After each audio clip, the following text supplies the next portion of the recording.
I got an interesting email last night from a colleague who's on the cases committee with me, and he said, and they told me you've retired.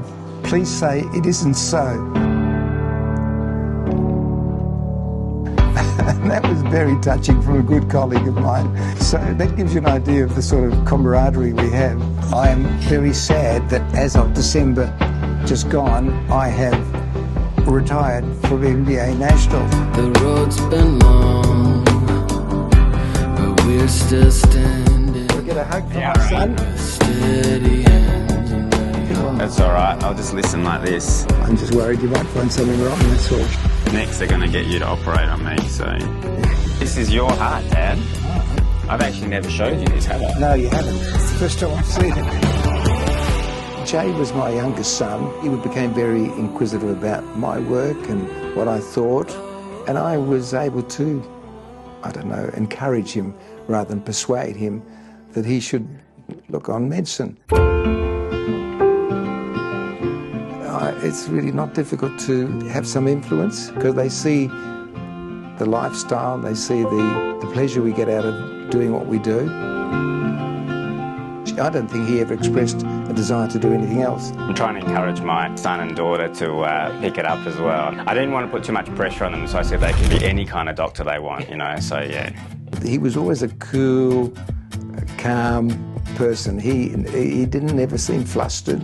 Part of medicine is bedside manner, which we don't talk about much these days, but it's, you know, it's very well having the knowledge, but you've got to know how to empathise with patients. I learnt that he had a fantastic bedside manner and that patients really warmed to him, and that made a big difference. It made me realise how important it is to care about your patients and show that you care about your patients to them as well. I thought that's the making of a good doctor.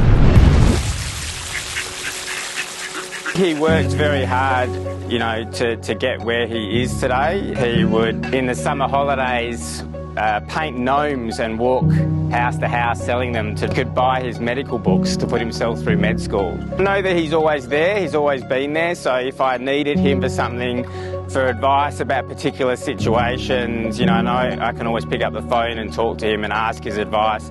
Look, I'm pretty lucky to have Dad. So, in medicine and outside of medicine, so I'm very fortunate.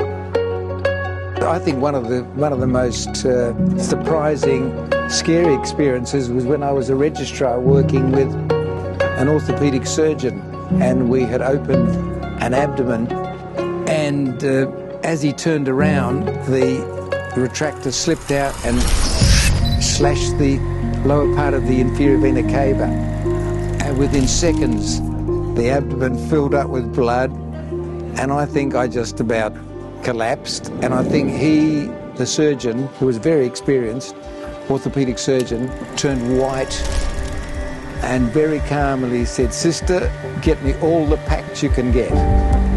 And we packed the abdomen and waited, because it was a vein, we waited, were able to stop the bleeding, and then slowly went in there and I assisted him as he repaired it.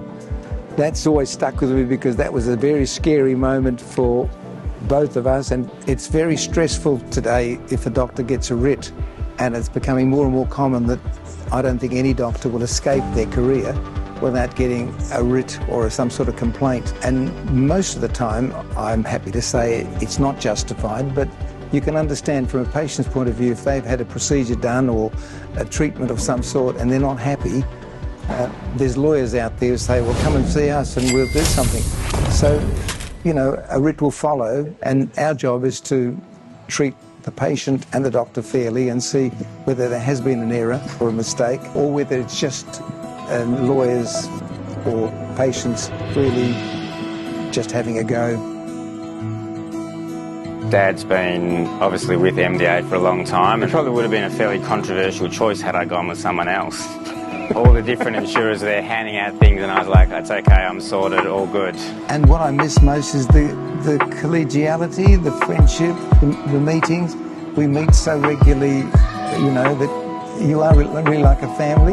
Even though some of the problems we have can be controversial and we can argue about points, but at the end of the day we all respect each other. Yeah, I miss that because it's a great organisation. All right, I'm going to head off there. Yeah, well, I've got to Okay. go. All right.